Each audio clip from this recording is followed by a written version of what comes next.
Bonjour, je vous retrouve aujourd'hui avec une page de Project Life et le kit du mois de mai de la boutique dans mes pochettes. Donc dans ce kit, nous avons un ensemble de cartes qui ont été designées par Perrine, qui a donc réalisé toute une collection voilà, de cartes dans les deux formats, hein, en grand et petit format pour le PL, donc avec des designs super sympa, des très jolies couleurs et, qui s'adaptent vraiment facilement à, à tous les projets. Et donc ce kit, ce mois-ci, on retrouve également dedans des die cuts de chez c'est Jen Hatfield, la collection, c'est je ne sais plus le nom de la collection. Donc vous voyez pareil, hein, la collection s'accorde parfaitement avec les cartes qui ont été créés par Perrine. Il y a aussi des papiers qui viennent compléter. Il y a deux papiers de Magical Forest de Crate Paper et un papier American Craft de Chimel, Never Grow Up ou quelque chose comme ça. Et donc aussi, on a aussi toute une planche d'étiquettes Sokai ainsi qu'une petite planche de mots de chez Sokai. Donc un kit super fourni avec tous les éléments qui s'accordent parfaitement les uns avec les autres. Donc là, j'ai choisi de prendre, de créer deux cartes dans le papier Crate Paper. C'est le papier rose avec les petits triangles. Et, le reste, pour l'instant, j'ai choisi des cartes de la collection créée par Perrine. En complétant au fur et à mesure ma page, vous verrez que à la fin, j'ai mis à la place des deux cartes en haut et en bas deux papiers Bristol blancs dans lesquels j'ai redécoupé mes cartes. C'était un peu trop chargé, j'avais un peu trop de photos en fait, et puis des photos avec des couleurs assez marquées, donc c'était un petit peu trop chargé, du coup j'ai allégé avec du blanc, mais ça me laisse l'occasion de réutiliser mes cartes autrement. J'ai également utilisé en bas à droite une carte de la collection de Perrine qui va me servir à imprimer mon journaling. Donc en fait, là sur cette page, c'est assez simple, hein. Je vais vous laisser en musique pour la suite parce que voilà, il n'y a vraiment rien de très compliqué. J'ai mis en place mes die cuts, j'ai fait quelques petits découpages et voilà, il y aura un petit peu de colorisation dont je vais vous parler juste après.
Alors nous voilà avec le joli tampon Holland Criette qui est dans votre kit du mois de mai.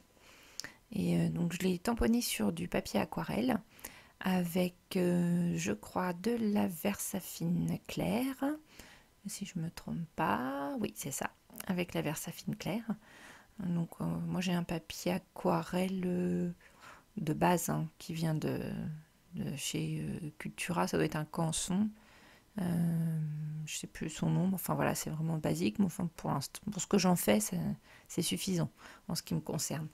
Donc là, j'ai utilisé pour coloriser le kangourou essentiellement la palette Essence de chez Prima, avec un petit peu de la vintage pastel. J'ai ajouté un tout petit peu par moment une petite pointe du rose, je crois, de la palette classique. Donc j'ai fait mes mélanges de marron avec plus ou moins, plus ou moins de couleurs ocre associées pour l'éclaircir ou le foncer. Et puis voilà, j'ai essayé de jouer un petit peu sur les ombres, enfin voilà, sur la répartition de ma couleur, de mes pigments sur le dessin pour ajouter un petit peu de relief au motif. Maintenant, je vous le redis à chaque fois, je suis très loin d'être une pro de l'utilisation des aquarelles. Je fais vraiment au feeling. Et puis, bon, en général, ça me suffit. Je ne fais pas non plus d'intenses colorisations ni de très grands motifs. Donc sur ce que j'arrive à faire, bon, voilà, je suis à peu près satisfaite de mon résultat. C'est évidemment perfectible, il faudrait pour ça beaucoup s'entraîner. Voilà, il faudrait vraiment que je m'y emploie, hein, à m'entraîner très sérieusement. C'est vrai que je ne le fais pas assez souvent pour voir de nets progrès. Donc, mais enfin, vous allez voir, le résultat est pas si mal. Bon, voilà, j'essaye de faire les choses à peu près. Enfin voilà, pas faire de choses non plus trop excentriques pour justement ne pas faire d'impair ou d'erreur. Voilà, je teste un peu mes mélanges avant, voilà. Mais c'est vrai que je suis pas du tout une pro de l'aquarelle, hein. Si vous voulez voir de l'aquarelle, je vous invite comme à chaque fois, je vous le redis, à aller voir les vidéos d'Annelise. Là, vous verrez vraiment du beau travail.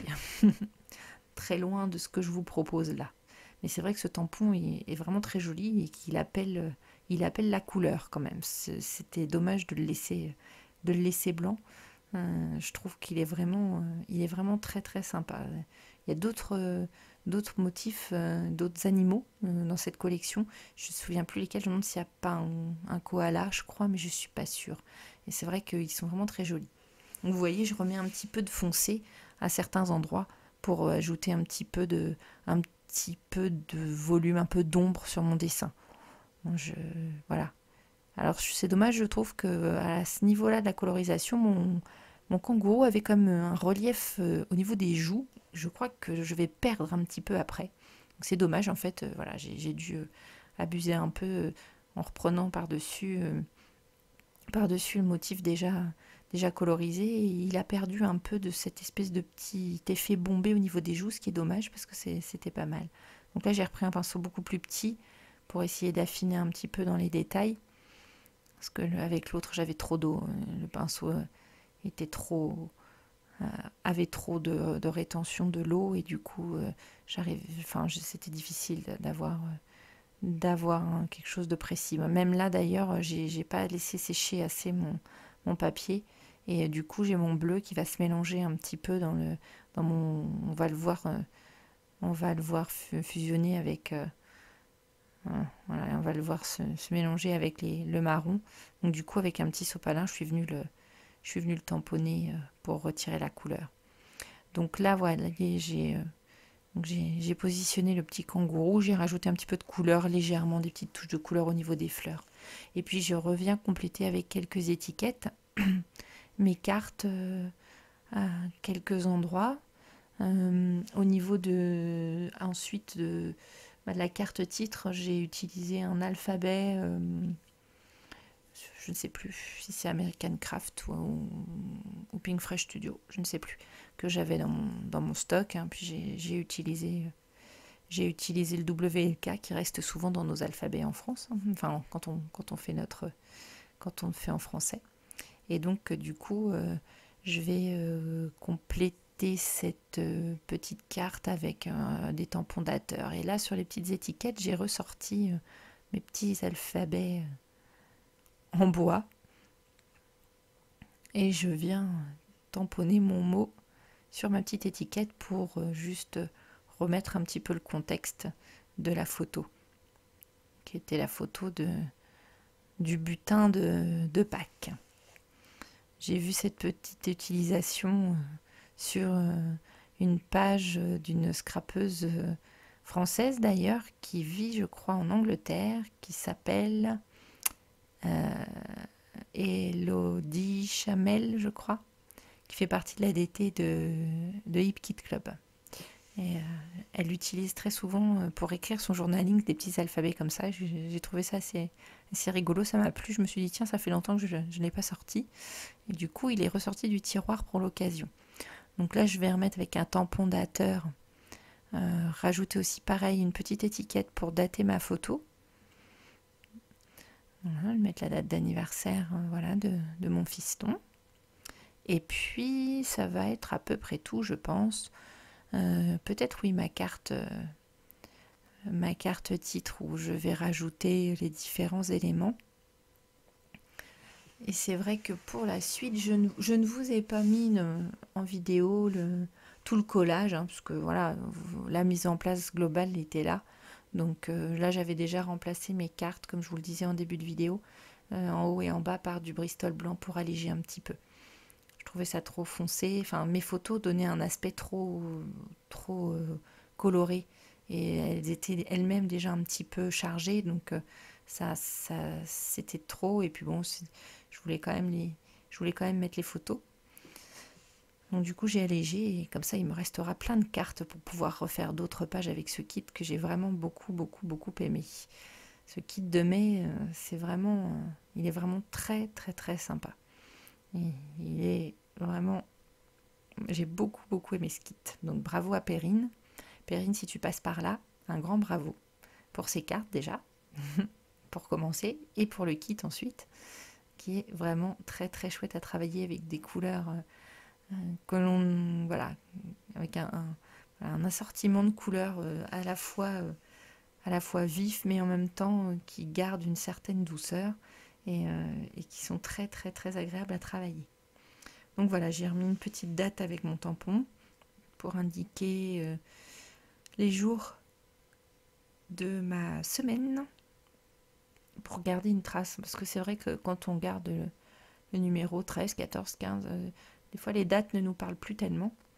Donc voilà, je remets toujours une petite indication de date sur mes cartes. Et sinon, non, je ne vois rien de spécial. Oui, j'ai imprimé, on peut le voir, mon journaling à l'ordinateur, comme je le fais souvent. Vous avez une vidéo, si vous voulez, je remettrai un petit lien de vidéo pour vous donner la vidéo où j'explique tout ça. Donc je vais vous laisser avec les photos. J'espère que cette page vous a plu. Je vous dis à très bientôt. N'oubliez pas de vous abonner et de partager la vidéo si vous avez aimé. Et de vous abonner aux notifications pour pouvoir recevoir un petit message dès qu'une nouvelle vidéo est publiée. Je vous dis à très bientôt et bon scrap.